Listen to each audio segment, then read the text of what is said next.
Hi, my name is Candace Pascal, and I am doing an excerpt to reply to Greg Lukianoff's on-campus censorship. It would be robbery to say that I agree with Mr. Lukianoff and leave it at that.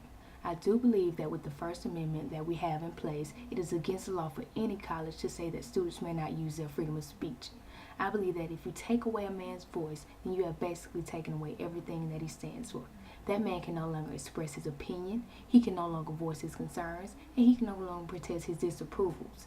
I may not be the wisest person, but if there was one thing that I learned in all of my time living on this earth, it would have to be to let your voice be heard. Tommy Smothers once said, "The only valid censorship of ideas is the right of people not to listen." This statement is the basis of everything that I'm trying to convey today. The only valid, and might I add, lawful way to censor the ideas of another person or group of people is to ignore them. If you in any way, shape, or form inhibit another person from expressing their ideas, you are in violation of the First Amendment. I do, however, understand where the colleges are coming from on the other hand.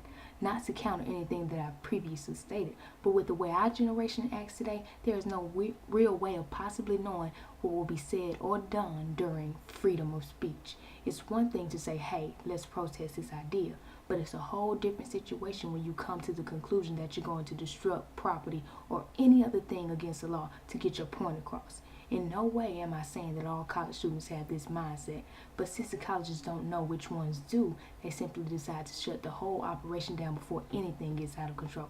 To bring all of my ideas together, I'll sum everything up. I, personally, believe that students should have freedom of speech on campus, but I can't blame any of the colleges for being cautious when it comes to college students. I would like to thank you today for your time, and I pray that my submission was worth your while.